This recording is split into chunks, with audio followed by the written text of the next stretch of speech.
What's going on? Joe and Mike back again, buildassetsonline.com. Today we're answering the question, is dropshipping passive income? And it's quite a good question because the truth be told, nothing is totally passive income.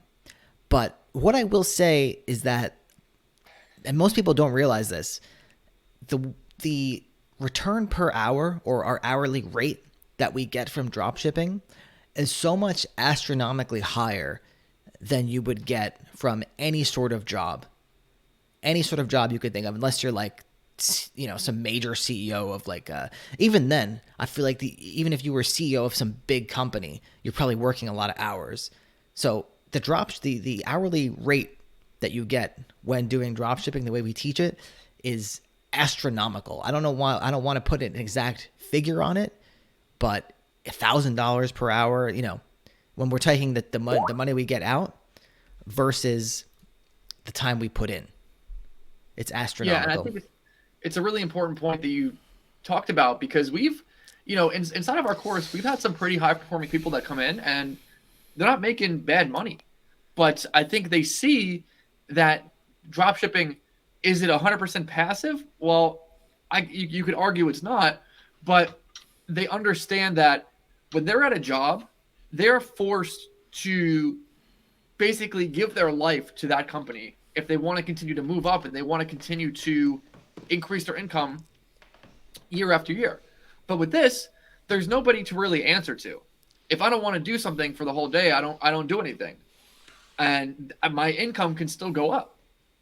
So it's a very important dynamic. Joe, I know you've talked about when you worked at your job, like your boss was, first one in, last one out, like really trying to work his way up, and he's devaluing himself because whatever his salary is, it's based on 40 hours a week.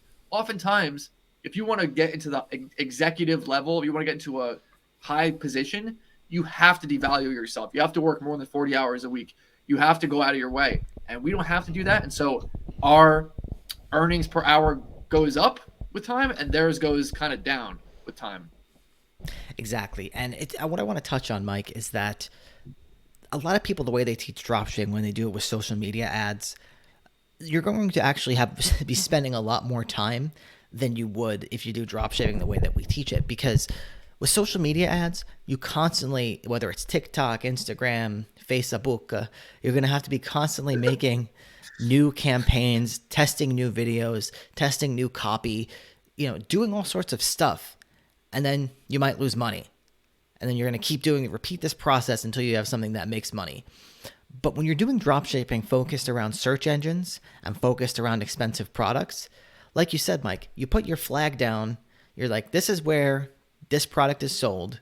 Come buy it or don't. And you don't have to be constantly chasing that traffic. So, I want to say it just flat out. The way that we teach it is a lot more passive than what most people on YouTube are talking about when they're talking about dropshipping. Right. And I mean, I think passivity is a spectrum, Joe. Even if you're making money off the stock market, you still have to log into your, whatever it is, your Morgan Stanley.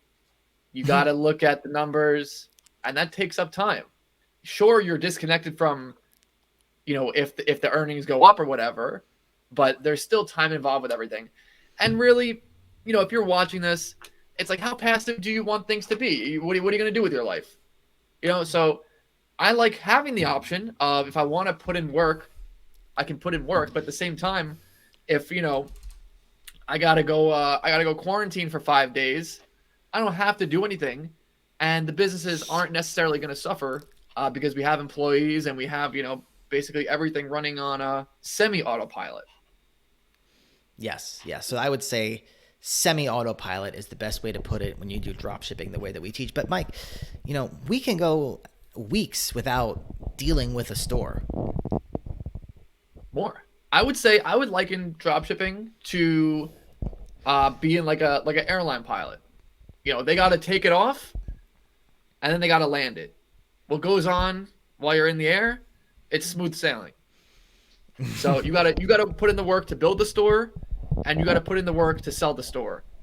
What goes on kind of when it's operating, you really you don't have to do a whole lot of stuff if you hire the right people and you get your Well, operations on point. well, once in a while you might hit some turbulence. You might have to take over the steering for a couple minutes, but Yeah, then you put it right back on autopilot and take it easy. exactly. You know, reach out to the people in the back. Well, we're undergoing some turbulence for acquire some new suppliers, and yeah. So yeah, I mean, I think it's as passive as you need, the average person needs it to be. Exactly, exactly. So if you want to learn more about how to do dropshipping the right way, buildassetsonline.com/playbook. Check it out there, and we'll see you in the next one. Take it easy.